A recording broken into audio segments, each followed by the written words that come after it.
জনগণের প্রত্যাশা পূরণে দ্রুত স্বচ্ছ ও সুষ্ঠু নির্বাচন জরুরি বললেন তারেক রহমান। দেশ পুনর্গঠনে রাষ্ট্র কাঠামো সংস্কারের অঙ্গীকার।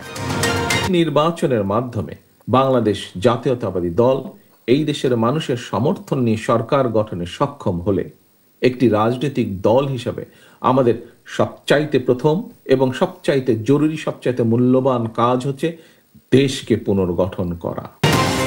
সোনার বাংলার কথা বলে দেশ শ্মশানে পরিণত করেছে আওয়ামী লীগ, মন্তব্য জামায়াত আমিরের। জাতীয় রাগে স্থানীয় নির্বাচন দাবি। 5 আগস্ট সেনাবাহিনী আত্মমর্যাদা ধরে রেখেছিল বলে হাসিনার পতন ঘটেছে বলেন সার্জিস আলম। অবসরপ্রাপ্তদের রাজনীতিতে আসার আহ্বান। অপারেশন ডেভিল হান্টে 15 দিনে গ্রেফতার 8079 জন। চুরি, ছিনতাই, খুন প্রতিরোধে তৎপরতা বাড়িয়েছে র্যাব। ইতিমধ্যে বেশ কিছু ছিনতাইকারীকে আমরা গ্রেফতার করতে সক্ষম হয়েছি এবং তাদের বিরুদ্ধে আইনগত ব্যবস্থা গ্রহণ চলমান আছে। ভাঙাচোরা রাস্তা, দখল দৌড়াতে বেড়েছে জলাবদ্ধতা, শোচনীয় অবস্থা পিরোজপুর পৌরসভার। কম আয়ের দোহাই নির্বাহীর। আমাদের রোগী নিয়ে যাইতে বাড়িতে বা কোনো একটা ইমার্জেন্সি কোনো একটা অসুস্থ রোগী বেরোতে খুব কষ্ট হয়। দেখার দায়িত্ব তো পৌরসভার। এখন পৌরসভা না থাকলে কি করবে? এগুলো তো সব পৌরসভার আন্ডারে। মেরামতের অভাবে অচল ট্রাফিক লাইট, যানজট নিয়ন্ত্রণে হিমশিম অবস্থা পুলিশের। তীব্র জ্যামে চরম ভোগান্তি সাধারণ মানুষের। এবং ফ্রান্সের পূর্বাঞ্চলীয় শহর মুলহাউসে ছুরিকাঘাতে নিহত 1, আহত পুলিশের 3 সদস্য। ইসলামিস্ট দুর্বৃত্তের হামলা, দাবি প্রেসিডেন্টের। দেখছিলেন শিরোনাম সংবাদ সকালের, সঙ্গে আছি আমি আয়েশা বুবলি। এবার বিস্তারিত। জনগণের প্রত্যাশা পূরণ এবং দেশ পুনর্গঠনে দ্রুততম সময়ে স্বচ্ছ ও সুষ্ঠু নির্বাচন জরুরি বলে মন্তব্য করেছেন বিএনপির ভারপ্রাপ্ত চেয়ারম্যান তারেক রহমান। বলেন, বিএনপির মূল লক্ষ্যই হচ্ছে ভেঙে পড়া রাষ্ট্র কাঠামো পুনর্গঠন করা। শনিবার যশোর জেলা বিএনপির সম্মেলনে ভার্চুয়ালি যুক্ত হয়ে এইসব কথা বলেন তিনি। সহকর্মী সালাউদ্দিন সাগরের রিপোর্ট, জানাচ্ছেন আব্দুল্লাহ আল মারুফ। প্রায় 15 বছর পর যশোর বিএনপির দ্বিবার্ষিক সম্মেলন। শনিবার সকালে দলীয় ও জাতীয় পতাকা উত্তোলন ও বেলুন উড়িয়ে অনুষ্ঠান উদ্বোধন করেন বিএনপি চেয়ারপারসনের উপদেষ্টা আমানুল্লাহ আমান। সম্মেলন ঘিরে সকাল থেকেই নেতাকর্মী জমায়েত হয় যশোর ঈদগাহ ময়দানে। দুপুরে ভার্চুয়ালি যুক্ত হন দলটির ভারপ্রাপ্ত চেয়ারম্যান তারেক রহমান। বলেন, স্বৈরাচারের রক্তচক্ষু উপেক্ষা করে 2.5 বছর আগে দেশ পুনর্গঠনে 31 দফা ঘোষণা করেছে বিএনপির রাজনীতির মূল লক্ষ্য জনগণ ও দেশ। কিভাবে এই যে বিগত স্বৈরাচার, তারা কিভাবে বাংলাদেশের প্রতিটি প্রতিষ্ঠানকে, বাংলাদেশের অর্থনীতি বলেন, বাংলাদেশের বিচার ব্যবস্থা বলেন, বাংলাদেশের প্রশাসন বলেন, বাংলাদেশের শিক্ষা ব্যবস্থা বলেন, স্বাস্থ্য ব্যবস্থা বলেন, প্রত্যেকটি ক্ষেত্রকে কিভাবে তারা ধ্বংস করে দিয়েছিল এবং এই অবস্থা করেছিল বলেই দেশের মানুষের উন্নয়নের জন্য, দেশকে সামনে এগিয়ে নিয়ে যাওয়ার জন্য রাষ্ট্রের বিভিন্ন কাঠামোর পুনর্গঠন প্রয়োজন। এবং এর উপরে ভিত্তি করে এই কারণেই আমরা আজ থেকে বাংলাদেশ জাতীয়তাবাদী দল প্রায় 2.5 বছর আগে 31 দফা আমরা জাতির সামনে উপস্থাপন করেছি। তারেক রহমান বলেন, জনগণের প্রত্যাশা পূরণ এবং দেশ পুনর্গঠনে দ্রুততম সময়ের মধ্যে স্বচ্ছ ও সুষ্ঠু নির্বাচন জরুরি। নির্বাচনের মাধ্যমে বাংলাদেশ জাতীয়তাবাদী দল এই দেশের মানুষের সমর্থন নিয়ে সরকার গঠনে সক্ষম হলে একটি রাজনৈতিক দল হিসাবে আমাদের সবচাইতে প্রথম এবং সবচাইতে জরুরি, সবচাইতে মূল্যবান কাজ হচ্ছে দেশকে পুনর্গঠন করা।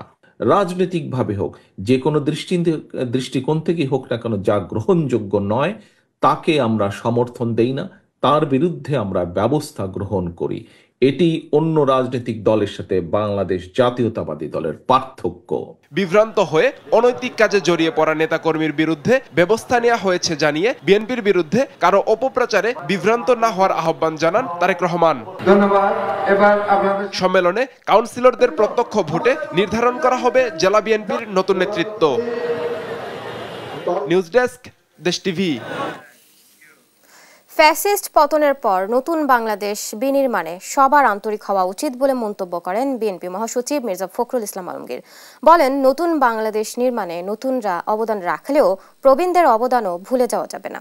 আর রাজধানী সহ দেশের বড় বড় মহাসড়কে যত্রতত্র সিএনজি অটোরিকশা চালকদের পার্কিং না করার আহ্বান জানান বিএনপির স্থায়ী কমিটির সদস্য ডক্টর আব্দুল মঈন খান। স্থায়ী কমিটির অন্য এক সদস্য আমির খসরু মাহমুদ চৌধুরী বলেন, ক্ষমতা দীর্ঘস্থায়ী করার জন্য নতুন নতুন ফোন দিচ্ছে। দিনব্যাপী রাজধানীতে বিভিন্ন কর্মসূচিতে উপস্থিত হয়ে বিএনপি নেতারা এসব কথা বলেন। বিস্তারিত প্রতিবেদনে। ক্ষমতায় থাকার জন্য শেখ হাসিনার মতো নতুন নতুন ফোন দিয়ে আসছে একটি গোষ্ঠী বলে মন্তব্য করেন বিএনপি স্থায়ী কমিটির সদস্য আমির খসরু মাহমুদ চৌধুরী। শনিবার বিকেলে রাজধানীর শ্যামলীতে বেসরকারি বিশ্ববিদ্যালয়ের ছাত্রদলের সদস্য ফর্ম বিতরণ অনুষ্ঠানে তিনি এই কথা বলেন। আন্দোলনকে যখন একটি গোষ্ঠী হাইজ্যাক করে নিজেদের আন্দোলনে পরিণত করে তখনই দুঃখজনকভাবে এই আলোচনা আসছে। একই দিন সকালে জাতীয় প্রেস ক্লাবে সিএনজি অটোরিকশা শ্রমিক দলের সাধারণ সভা অনুষ্ঠিত হয়। সভায় বিএনপি স্থায়ী কমিটির সদস্য ডক্টর আব্দুল মঈন খান রাজধানী সহ দেশের বড় বড় মহাসড়কে যত্রতত্র সিএনজি অটোরিকশা চালকদের পার্কিং না করার আহ্বান জানান। বলেন বিএনপি ক্ষমতায় গেলে সব শ্রমিকের অধিকার প্রতিষ্ঠিত করবে। সিএনজি পার্কিং করতে পারবে, এটা যুক্তিযুক্ত নয়। এতে যে শুধু আপনাদের ক্ষতি হচ্ছে তা না, এতে করে রাস্তায় যারা লক্ষ লক্ষ মানুষ গাড়ি যারা চলাচল করে এটা একটা সমস্যার সৃষ্টি করে, যানজটের সৃষ্টি হয়। একই সময়ে জাতীয় প্রেস ক্লাবে প্রয়াত সাংবাদিক মাহফুজুল্লাহর মরণোত্তর 21 পদক প্রাপ্তি উপলক্ষে আলোচনা সভা হয়। এ সময় মাহফুজুল্লাহর জীবন নিয়ে স্মৃতিচারণ ও স্বৈরাচার পতনে তার ভূমিকার কথা তুলে ধরেন বক্তারা। ভাইদের মতো হিরো খুব কম, প্রচুর তারা স্কলাস্টিসিজমে তারা এক্সপ্লেন করেছেন এবং ওনাদের লেখা সারা জীবন আমাদেরকে পথ নির্দেশনা করে। ওনার বিচিত্রার লেখা, ওনার সাংবাদিক হিসেবে এনভায়রনমেন্টাল জার্নালিজমের ওনার লেখা ব্রিলিয়ান্ট লেখা। মাহফুজুল্লাহ দিনে দিনে তৈরি হয় না। ছাত্র জীবন থেকে শেষ পর্যন্ত যে স্বপ্নের জন্য আমরা লড়াই করেছি, মাহফুজুল্লাহ লড়াই করেছে, সে স্বপ্ন মাহফুজুল্লাহ দেখে যেতে পারে নাই। আমরা আশাহত না, আশা করি একদিন এই স্বপ্ন পূরণ করতে পারবো। বাংলাদেশে কন্টেম্পোরারি হিস্ট্রি লেখার মানুষ খুব বেশি কিছু নাই, অনেকে অনেক কিছু লিখেছে, বাট কন্টেম্পোরারি হিস্ট্রির উপরে যদি কাউকে চিন্তা করা যায়, আমি মনে করি হি ইজ দ্য ম্যান। আর বিএনপি মহাসচিব বলেন ফ্যাসিস্ট পতনের পর নতুন বাংলাদেশ বিনির্মাণে সবার আন্তরিক হওয়া উচিত। একটা আশার আলো সবাই আমরা দেখতে পাচ্ছি যে আবার নতুন করে বাংলাদেশকে আমরা গড়ে তুলব। সবাই কথাটা বলছি, এটাতে সবারই আরো অনেক বেশি আন্তরিক হওয়ার প্রয়োজন। রাজনৈতিক দলগুলো ফ্যাসিবাদের বিরুদ্ধে দীর্ঘ লড়াইয়ের ধারাবাহিকতায় জুলাই আগস্টের আন্দোলন চূড়ান্ত পর্যায়ে ছিল বলেও মন্তব্য করেন মির্জা ফখরুল ইসলাম আলমগীর। সাদ আহমেদ, দেশ টিভি, ঢাকা। প্রত্যেক মানুষ যেন তার পছন্দের প্রার্থীকে ভোট দিতে পারে, সেজন্য অবশ্যই রাষ্ট্রীয় সংস্কারের প্রয়োজন বলে মন্তব্য করেছেন জামায়াতে ইসলামের আমির ডাক্তার শফিকুর রহমান। বিকালে চাঁদপুরে দলীয় পথসভায় তিনি বলেন, জাতীয় নির্বাচনের আগে স্থানীয় নির্বাচন দিতে হবে। এর আগে লক্ষ্মীপুরের জনসভায় জামায়াত আমির বলেন, সোনার বাংলা গড়ার নামে দেশকে শ্মশান বাংলায় পরিণত করেছিল আওয়ামী লীগ। প্রতিনিধিদের তথ্য ছবিতে সালমা জাহানের রিপোর্ট। শনিবার বিকেলে চাঁদপুরের হাজীগঞ্জ বিশ্ব রোড এলাকায় জেলা জামায়াত আয়োজিত পথসভায় অংশ নেন দলটির আমির ডাক্তার শফিকুর রহমান। প্রধান অতিথির বক্তৃতায় তিনি বলেন, সংস্কার অবশ্যই প্রয়োজন রয়েছে। জনদুর্ভোগ নিরসনে আগে স্থানীয় নির্বাচন দিতে হবে, তবে তার আগে সংস্কার করতে হবে। মানুষ খেয়ে বেঁচে থাকার জন্যই সংস্কার প্রয়োজন, যাতে নির্বাচনে কালো টাকা এবং পেশি শক্তির প্রভাব সৃষ্টি না হয়, এই জন্যই সংস্কার প্রয়োজন। এই সময় আনুপাতিক হারে আগামী জাতীয় সংসদ নির্বাচনে ভোট গ্রহণেরও দাবি জানান তিনি। ভোটের আনুপাতিক হারে এই নির্বাচন হবে, যেই দল যত পার্সেন্ট ভোট পাবে সেই দল সংসদে ততটা আসন পাবে। এতে করে অনেক ছোট দল আছে, তাদের মধ্যে অনেক দেশপ্রেমিক আছে, জ্ঞানী মানুষ আছে, অভিজ্ঞ নেতা আছে, তারাও তখন সংসদে যাওয়ার সুযোগ পাবে। জনগণের একটা ভোট আর নষ্ট হবে না। এর আগে সকালে লক্ষ্মীপুরে জেলা জামায়াত আয়োজিত সমাবেশে বক্তব্য রাখেন ডাক্তার শফিকুর রহমান। সমাবেশে তিনি বলেন, আওয়ামী লীগ সোনার বাংলা গড়ার কথা বলে দেশকে শ্মশান বাংলায় পরিণত করেছিল। অতীতে সোনার বাংলা কায়েম করতে গিয়ে শ্মশান বাংলা কায়েম করা হয়েছে। কোরআনই একমাত্র সোনার বাংলার গ্যারান্টি দিতে পারে, আর কিছুই দিতে পারবে না। বলেন আওয়ামী লীগের সময়ে জামায়াতের নেতাকর্মীদের উপর জুলুম নির্যাতন করেছে, শীর্ষ 10 নেতাকে খুন করেছে আওয়ামী লীগ। এ সময় দ্রুত কারাবন্দী নেতা এটিএম আজহারুল ইসলামের মুক্তির দাবিও জানান তিনি। সালমা জাহান, নিউজ ডেস্ক, দেশ টিভি। পরিবারতন্ত্রহীন রাজনীতি প্রতিষ্ঠা করা, যোগ্য নেতৃত্বকে পথ ছেড়ে দেওয়াই হবে নতুন রাজনৈতিক দলের বৈশিষ্ট্য বলে জানান নাগরিক কমিটির মুখ্য সংগঠক সার্জিস আলম। দেশের সাবেক সেনা কর্মকর্তাদের ভোটের রাজনীতিতে আসার আহ্বান জানান তিনি। আর চলতি মাসেই দলের আত্মপ্রকাশ হবে বলে জানান আহ্বায়ক নাসির উদ্দিন পাটোয়ারি। শিউলি রায়ের রিপোর্ট। সম্প্রতি রাজনৈতিক অঙ্গনে আলোচনায় থাকা ছাত্র জনতার নতুন দলের সাথে একাত্মতা প্রকাশ করতে সশস্ত্র বাহিনীর অবসরপ্রাপ্ত সদস্যদের এই সম্মেলন। রাজধানী আগারগাঁয়ে বাংলাদেশ চীন মৈত্রী সম্মেলন কেন্দ্রে অনুষ্ঠিত এই সম্মেলনে যোগ দেন জাতীয় নাগরিক কমিটির আহ্বায়ক নাসির উদ্দিন পাটোয়ারি ও মুখ্য সংগঠক সার্জিস আলম সহ অন্যান্য নেতারা।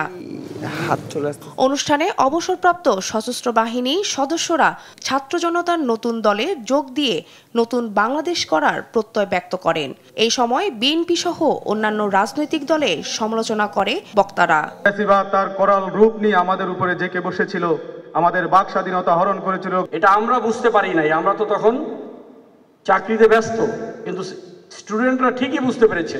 আমাদের মানবিক চেতনা বা সামাজিক চেতনা, রাষ্ট্রীয় চেতনা, এইসব সব দিকে আমাদের একটা জাগরণ দরকার। চলতি মাসে আসছে ছাত্র জনতার নতুন রাজনৈতিক দল, যে দল সব ফ্যাসিবাদদের রুখে দিবে। বিপ্লব বুলেটকে যেভাবে অতিক্রম করেছে তেমনি ব্যালট বিপ্লবেও ভূমিকা রাখবে বলে প্রত্যাশা করেন নাগরিক কমিটির আহ্বায়ক।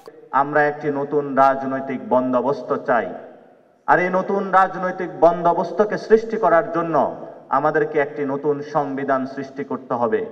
এই সংবিধান সৃষ্টি করার জন্য একটি গণপরিষদ নির্বাচনের মধ্যে আমাদের যেতে হবে। পরিবারতন্ত্রহীন রাজনীতি প্রতিষ্ঠা করা যোগ্য নেতৃত্বকে পথ ছেড়ে দেওয়াই হবে নতুন রাজনৈতিক দলের বৈশিষ্ট্য। তাই দেশের সাবেক সেনা কর্মকর্তাদের ভোটের রাজনীতিতে আসার আহ্বান জানান নাগরিক কমিটির মুখ্য সংগঠক সার্জিস আলম। এই সিস্টেমগুলো বিভিন্নভাবে আবার মানুষের সামনে আসছে, আমাদেরকে ঐক্যবদ্ধভাবে এই সিস্টেমগুলো প্রতিহত করতে হবে। সশস্ত্র বাহিনীর সদস্যরা যদি আমাদের সাথে দাঁড়ায়, তাহলে সে অভেদ্য দেয়াল আগামীর বাংলাদেশে ফ্যাসিস্টদের নির্ধারিত কিছু কাজ এগিয়ে নিয়ে যাওয়া যায়। Zakat and Waqf and the rest of Islamic institutions can be mandated not only in the circular definition. সাবেক তত্ত্বাবধায়ক সরকারের উপদেষ্টা হোসেন জিল্লুর রহমান বলেন, জাকাত প্রদানে বাধ্যবাধকতার চেয়ে মানুষকে উদ্বুদ্ধ করতে হবে। মানুষ যখন আগ্রহী হয়ে ওঠে এবং আগ্রহকে বাস্তবায়নের জন্য সুনির্দিষ্ট পদক্ষেপ নিতে এগিয়ে আসে, তখনই কিন্তু আমাদের পরিবর্তনগুলো যা চাই আমরা সেগুলো শুরু হয়। বাণিজ্য উপদেষ্টার মতে সম্পদের অসম বন্টন ও বৈষম্য দূর করতে নৈতিক ও ধর্মীয় দায় এড়িয়ে যাওয়া যাবে না। সমাজের যে বৈষম্যকে দূর করার জন্যই এতগুলো মানুষ প্রাণ দিল এবং যে বৈষম্য এখানে রয়ে গেছে, এর মূলোৎপাটন করতে গেলে আমাদের সম্পদের সুষম বন্টন অবশ্যম্ভাবী। ধনীর সম্পদে গরিবের অধিকার এবং ভারসাম্যপূর্ণ অর্থ ব্যবস্থা প্রতিষ্ঠার মাধ্যমে দারিদ্র্য বিমোচনে জাকাত প্রদান এবং তার সুষম বন্টনের কোনো বিকল্প নেই বলেও জানান বক্তারা। তাইফুর রহমান তুহিন, দেশ টিভি, ঢাকা। বিভিন্ন সমস্যার সত্ত্বেও গেল 6 মাসে দেশের অর্থনীতি ইতিবাচক ধারায় ফিরছে। ধরে রাখতে সরকারি ব্যয় কমানোর পাশাপাশি রাজস্ব আয় বাড়াতে হবে বলছেন অর্থনীতিবিদ ও গবেষকরা। আর বেসরকারি খাতের ঋণের প্রবৃদ্ধি ছাড়া ব্যবসা বাণিজ্য সচল হবে না বলে দাবি করেন ঢাকা চেম্বার সভাপতি তাসকিন আহমেদ। কায়েস রাহাতের রিপোর্ট। ব্যক্তি খাতে সমকালীন অবস্থা এবং ভবিষ্যৎ ভাবনা নিয়ে এক সেমিনার আয়োজন করে Dhaka chamber of commerce and industry. মুদ্রাস্ফীতি, বেকারত্ব, জ্বালানি সমস্যা সহ নানা বিষয়ে আলোচনা করেন বক্তারা। পলিসি এক্সচেঞ্জের প্রধান মাসুর রিয়াজ বলেন, নীতি সুধার বাড়াতে দেরি করেছে বাংলাদেশ ব্যাংক। মূল্যস্ফীতি কমাতে খুচরা বাজার নয়, উৎপাদক পর্যায়ে নজরদারি বাড়ানোর পরামর্শ তার। ইনফ্লেশন ফাইট করার যে বিভিন্ন পন্থা, সেগুলোর মধ্যে বেশ কয়েকটা পন্থা গত জুলাই মাস পর্যন্ত, জুন জুলাই 2024 পর্যন্ত আমরা আসলে সেগুলো নিতে অনেক দেরি করে ফেলেছি। ঢাকা বিশ্ববিদ্যালয়ের ডেভেলপমেন্ট স্টাডিজের অধ্যাপক আবু ইউসুফ বলেন, সামষ্টিক ও ব্যষ্টিক অর্থনীতির বৈষম্য কমানো ছাড়া সামগ্রিক উন্নয়ন সম্ভব নয়। একই সঙ্গে আসন্ন বাজেট নিয়ে শঙ্কাও জানান তিনি। বাস্তবতার দিকে তাকান বা মাইক্রো জায়গার দিকে তাকান, যেখানে মানে হটস্পট গুলোর দিকে তাকান, সেটা কিন্তু রিফ্লেকশনটা কিন্তু আপনার ম্যাক্রো চেয়ে মাইক্রো একটা মিসম্যাচ কিন্তু সেখানে আসে। তো সেই জায়গাটা করার জন্য আমাদের ইনইকুয়ালিটিটা অ্যাডজাস্ট করা খুবই জরুরি। বাণিজ্য মন্ত্রণালয়ের অতিরিক্ত সচিব আব্দুর রহিম খান বলেন, রিজার্ভ সংকট কাটিয়ে স্বস্তি এসেছে, নীতিতে সমস্যা নেই, বাস্তবায়নে সমস্যা।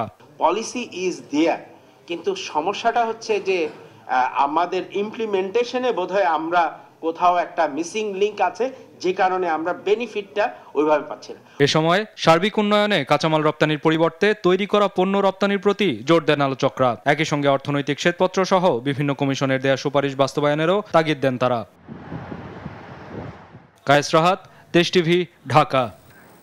অপারেশন ডেভিল হান্টে সারা দেশ থেকে আরও 769 জনকে গ্রেফতার করা হয়েছে। এ নিয়ে গত 15 দিনে মোট 8069 জনকে গ্রেফতার করা হয়েছে অপারেশন ডেভিল হান্টে। শনিবার সন্ধ্যায় পুলিশ সদর দপ্তরের এআইজি এনামুল হক সাগর এ তথ্য জানান। বলেন, গত 769 জনকে গ্রেফতার করা হয়েছে, আর অন্য মামলা ও ওয়ারেন্টের আওতায় গ্রেফতার করা হয়েছে 572 জনকে। 24 ঘন্টায় মোট গ্রেফতার করা হয়েছে 1341 জনকে। এ সময় দেশে তৈরি একনলা বন্দুক 1টি, কার্তুজ 2টি, রামদা 4টি, চাপাতি 2টি ও 1টি ছুরি সহ অস্ত্র উদ্ধার করা হয়। গত 8 ফেব্রুয়ারি থেকে সারা দেশে একযোগে চলছে অপারেশন ডেভিল হান্ট।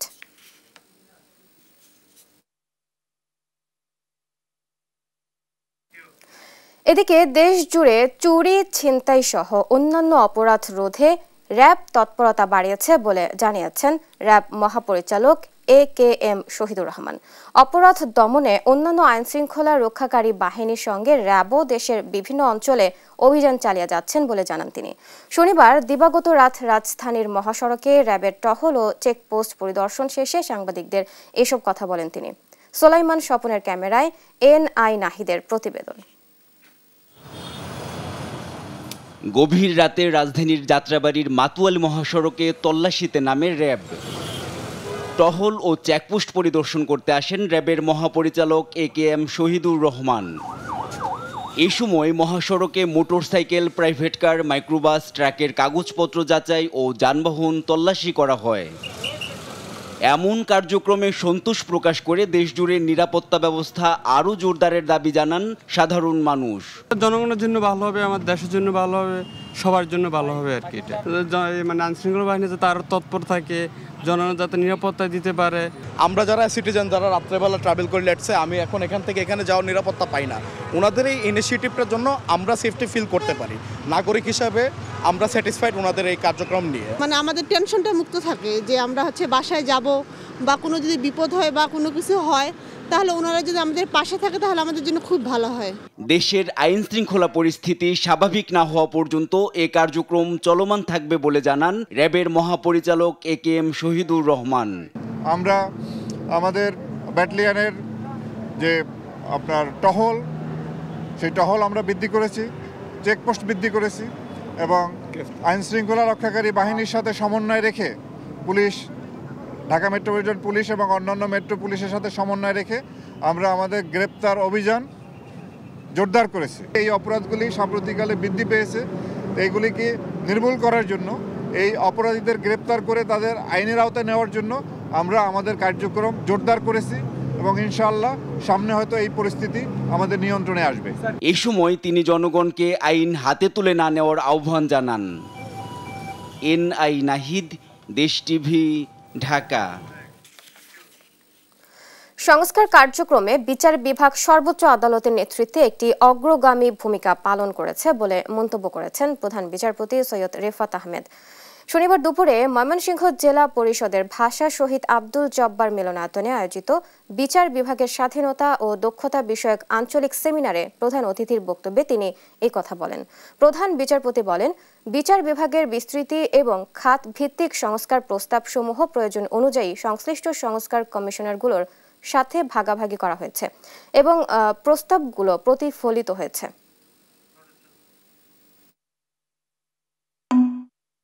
বিচার বিভাগ সেপ্টেম্বর 2024 থেকে সংস্কার কার্যক্রমের ক্ষেত্রে একটি অগ্রগামী ভূমিকা পালন করছে, যা সর্বোচ্চ আদালতের নেতৃত্বে বাস্তবায়িত হয়েছে। বিচার বিভাগের বিস্তৃত এবং বিশদ খাতভিত্তিক সংস্কার প্রস্তাবসমূহ প্রয়োজন অনুযায়ী সংশ্লিষ্ট সংস্কার কমিশনগুলোর সাথে ভাগাভাগি করা হয়েছে এবং তাদের প্রস্তাবে সেগুলোর প্রতিফলন দেখা যাচ্ছে। পিরোজপুর পৌরসভার অধিকাংশ রাস্তায় চলাচলের অনুপযোগী। পানির লাইন থাকলেও সুপেয় পানি পাওয়া দুষ্কর, বিশেষ করে গ্রীষ্মকালে। অপর্যাপ্ত ড্রেনেজ ব্যবস্থার কারণে বন্যার পানি নামতে প্রায় 2 থেকে 2.5 মাস সময় লাগে। অথচ এটি একটি প্রথম শ্রেণীর পৌরসভা। শত বছরের পুরনো এই পৌরসভার বর্তমান অবস্থা অশোচনীয়। সহকর্মী জালিস মাহমুদের পাঠানো তথ্য ও ছবিতে অঙ্কন চৌধুরীর রিপোর্ট।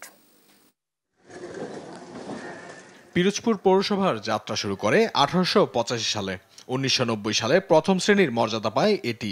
তবে এত বছরে উন্নয়নের ছোঁয়া লাগেনি এই পৌরসভায়। এখানকার বেশিরভাগ রাস্তায় ভাঙাচোরা, মেরামত হলেও নিম্নমানের কাজের কারণে তা আবারও আগের অবস্থায় ফিরে যায়। রয়েছে বিশুদ্ধ পানির তীব্র সংকট। শহরের প্রধান দুটি খাল অবৈধ দখলদারদের দখলে থাকায় জলাবদ্ধতা বেড়েছে। এমনকি বর্ষায় পানি নেমে যেতে সময় লাগে 2 থেকে 2.5 মাস। দুর্বল ড্রেনেজ ব্যবস্থার কারণে নাগরিকরা প্রতিনিয়ত ভোগান্তির শিকার হচ্ছেন। আমাদের এই রাস্তাটা দীর্ঘদিন যাবৎ প্রায় 4 বছর উপরে খালি টেন্ডার হয় আর শুনি আর খালি কাজ হয়, কিন্তু আজ পর্যন্ত রাস্তাটা কমপ্লিট করতে পারে না। আমাদের রুগী নিয়ে যাইতে বাড়িতে বা কোনো একটা ইমার্জেন্সি কোনো একটা অসুস্থ রোগী বেরোতে খুব কষ্ট হয়। এখানে একটা স্রোত সমৃদ্ধ একটা খাল ছিল, যেখান থেকে কোনোরূপ আপনার এতটাই স্রোতের নৌকা চলাচল করতো, সেখানে এখন বিড়াল ঢেঙ্গাচ্ছে। লজ্জাজনক অবস্থা। কি পরিমাণ ময়লা সামনে দেখেন। এইরকম দুর্ভোগ নিয়ে আমরা বসবাস করতেছি এই এলাকায়। দেখার দায়িত্ব তো পৌরসভার। এখন পৌরসভা না থাকলে কি করবে? এগুলো তো সব পৌরসভার আন্ডারে। পানি, এই পরিষ্কার পরিচ্ছন্নতা। এই পৌরসভায় 80 কিলোমিটার কার্পেটিং, 48 কিলোমিটার পাকা এবং 65 কিলোমিটার কাঁচা রাস্তা রয়েছে। এছাড়া 20টি সেতু, 185টি কালভার্ট ও 1.5 শতাধিক কিলোমিটার ড্রেন রয়েছে। তবে পৌরসভার আয় সীমিত হওয়ায় নাগরিক সুবিধা নিশ্চিত করা কঠিন হয়ে পড়েছে। রেমালের পানি 2 দিন স্থায়ী থাকার কারণে আশেপাশের অনেক রাস্তাগুলিও, ভালো রাস্তাগুলিও নষ্ট হয়ে যায়। সেসব রাস্তাগুলি মেরামত এবং পুনর্নির্মাণ করার জন্য আমরা ইতিমধ্যে জেলা প্রশাসক মাহমুদের মাধ্যমে সুপারিশ সহকারে কিছু প্রকল্প আমরা মন্ত্রণালয়ে প্রেরণ করেছি।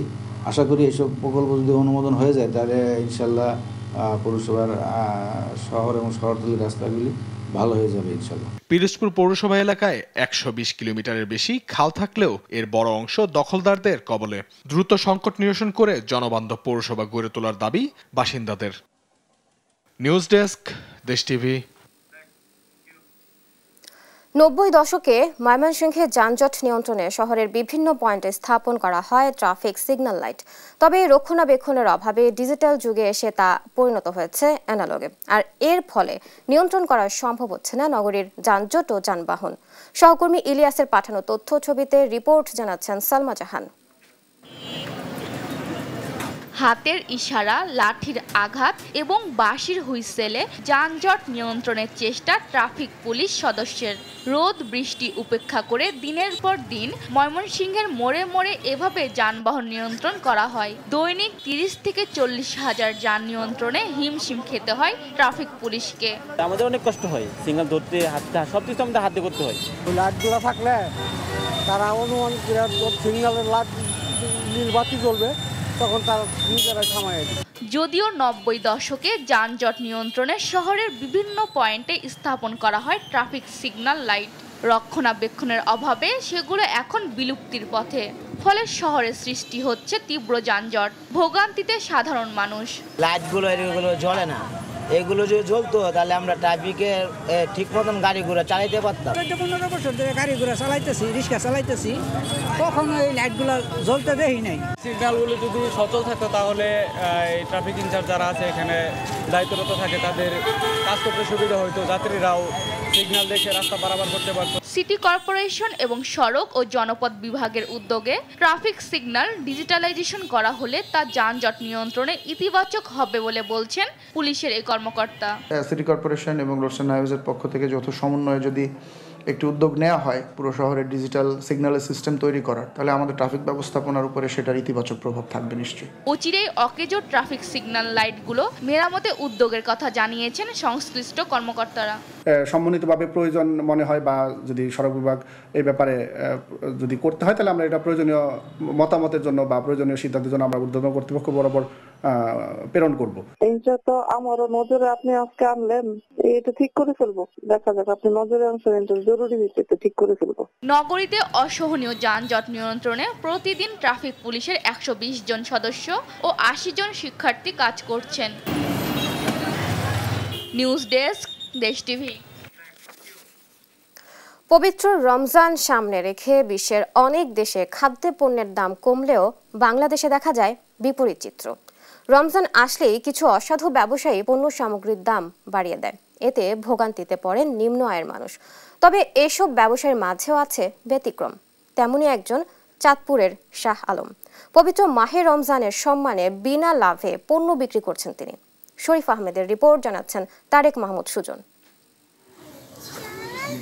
পবিত্র মাহে রমজানের সম্মানে বিনা লাভে পণ্য সামগ্রী বিক্রি করে প্রশংসায় ভাসছেন চাঁদপুরের ফরিদগঞ্জ পৌরসভার চর কুমিরার ব্যবসায়ী শাহ আলম। রমজানের আগাম পণ্য ক্রয় করতে স্থানীয়রা ভিড় করছেন তার দোকানে। মুড়ি, ছোলা, খেজুর, খেসারির ডাল, বেসন, সয়াবিন তেল, চিড়া সহ যাবতীয় মুদি মালামাল নিচ্ছেন এখান থেকে। পণ্যের মূল্য তালিকাও দোকানে টানিয়ে দিয়েছেন তিনি। দামে কম পাওয়ায় খুশি ক্রেতারা। বিক্রয় প্রতিনিধিরাও বলছেন লেনদেনে সঠিক মানুষ শাহ আলম। আমাদের এলাকার সালাম ভাই প্রতি বছর রমজান মাস আসলে দ্রব্যমূল্যের দাম কমে দেয়। বিনা লাভে সে আমরা মাল দিতে আছে। সব দোকানদারের কাছে আমরা আবেদন করি যে সালাম মালের মতন রমজান মাসে কেনাকাটা কম নেয়। মাহে রমজান উপলক্ষে গেল বছরও একইভাবে পণ্য বিক্রি করেছেন তিনি। এলাকার গরিব, দুঃখী ও নিম্ন আয়ের মানুষের কথা চিন্তা করে এই উদ্যোগ নিয়েছেন বলে জানান এই ব্যবসায়ী। আমি তো গত 2 বছর 1 টাকা লাভ বিক্রি করছি, এই বছর বিনা লাভ। রমজানের যে 8টা পণ্য, ওই 8টা পণ্য ক্রয় মূল্যে যে দামে ক্রয় ওই দামে বিক্রি, কোনো লাভ নেওয়া হবে না। শাহ আলমের এমন উদ্যোগে প্রশংসা করেছে ভোক্তা অধিকার সংরক্ষণ অধিদপ্তরও। এই রয়েছে বড় পরিসরে, তারা যদি সমাজের বিভিন্ন স্তরে বিভিন্ন বাজারে যদি এটা চালু করা যায়, তাহলে আমার মনে হয় সাধারণ যে জনগণ রয়েছে এবং ভোক্তা রয়েছে তারা উপকৃত হবে বলে আমি মনে করছি। শাহ আলমের দেখা দেখি অন্য ব্যবসায়ীরাও রমজানে স্বল্প দামে পণ্য সামগ্রী বিক্রি করতে উদ্বুদ্ধ হবেন এমন প্রত্যাশা সাধারণ মানুষের। নিউজ ডেস্ক, দেশ টিভি। দীর্ঘ 17.5 বছর কারাবাসের পর গত 16 জানুয়ারি মুক্তি পান সাবেক স্বরাষ্ট্র প্রতিমন্ত্রী লুৎফুজ্জামান বাবর। এতে উজ্জীবিত হয়ে ওঠেন বিএনপির সর্বস্তরের নেতাকর্মী সহ নেত্রকোনা জেলাবাসী। প্রিয় নেতাকে নিজ এলাকায় বরণ করতে বিভিন্ন সড়কে তরুণ নির্মাণ সহ নানা রকম প্রস্তুতি শুরু করেন বাবর ভক্তরা। আজ রোববার নিজ বাড়ি ফিরছেন বাবর। সহকর্মী জিয়াউর রহমানের তথ্য ও চিত্রে জানাচ্ছেন এইচ হিমেল। 2001 সালে বিএনপির প্রার্থী হিসেবে নেত্রকোনা 4 আসনে সংসদ সদস্য নির্বাচিত হয়ে তৎকালীন সরকারের স্বরাষ্ট্র প্রতিমন্ত্রীর দায়িত্বপ্রাপ্ত হন লুৎফুজ্জামান বাবর। 2007 সাল থেকে গ্রেনেড হামলা মামলা ও 10 ট্রাক অস্ত্র মামলা সহ বিভিন্ন মামলায় জেলে ছিলেন তিনি। মামলায় জামিন পেয়ে গত 16 জানুয়ারি কারামুক্ত হন বাবর। কারামুক্তির পরপরই আবারও নতুন সাজে সেজে উঠেছে তার গ্রামের বাড়ি। বেড়েছে দলীয় লোকজন সহ বাবর ভক্তদের পদচারণা। আসলে কারামুক্ত হয়ে গতকালকে উনি কারামুক্ত হয়েছেন এবং আমাদের এই পাশে উনি ওনার গ্রামের বাড়িতে অবশ্যই কুবচিরে আসবেন, সেই প্রত্যাশায় আমরা আছি। এদিকে জেলার হাওর অঞ্চল মদন, মোহনগঞ্জ ও খালিয়াজুরি উপজেলার লোকজন তাদের প্রিয় নেতার মুক্তিতে উৎসবে মেতেছেন। বিশেষ করে বাবরের নিজ উপজেলা মদন যেন অন্যরকম ফেস্টুন, পোস্টার ও তোরণে এক উৎসব নগরীতে পরিণত হয়েছে। আনন্দতে আমি কি বলবো, আমি নিজে মুখের ভাষায় আমি বলতে পারি না। নাগরিক সকল সমাজ সবাই ঐক্যবদ্ধভাবে আনন্দ উল্লাস করতেছে। জেলাবাসীও সাথে সাথে আজকে আনন্দিত। কখন আসবেন নেতা, শোনাবেন 2-1টি কথা, তার কথা শোনার জন্য মন্ত্রমুগ্ধের মতো মানুষ বেকুল হয়ে আছে। পরিবারের পক্ষ থেকে বাবরের বাড়িটি পরিষ্কার পরিচ্ছন্ন করে সাজানো হয়েছে নতুন রূপে। এখানে আমাদের সাধারণ জনগণ আমরা বাবর সাহেবকে পেয়েছি, এইটাই আমাদের পরম পাওয়া। বাবরের মুক্তির পর এবার নিজ এলাকায় ফিরে আসার অপেক্ষার প্রহর গুনছেন হাওর অঞ্চলের লাখো মানুষ। রাজনীতিতে ফিরে হাওর এলাকার মানুষের সার্বিক উন্নয়নের কাণ্ডারি হবেন, এমনটাই প্রত্যাশা এলাকাবাসীর। নিউজ ডেস্ক, দেশ টিভি। নারায়ণগঞ্জের সোনারগাঁয়ে হামলার শিকার হয়ে আহত হয়েছেন এক সময়ের জনপ্রিয় চিত্রনায়িকা পারভিন সুলতানা দিতির কন্যা লামিয়া চৌধুরী। শনিবার দুপুরে সোনারগাঁও পৌরসভার ৬ নম্বর ওয়ার্ডের দিয়াপাড়া এলাকায় হামলার শিকার হন তিনি। স্থানীয়রা জানায়, জমি নিয়ে বিরোধের জেরে মামার পরিবারের সঙ্গে বিরোধ চলে আসছিল লামিয়ার। এ নিয়ে আদালতে একটি মামলাও চলমান রয়েছে। বিল্লাল হোসেনের রিপোর্ট জানাচ্ছেন তারেক মাহমুদ সুজন।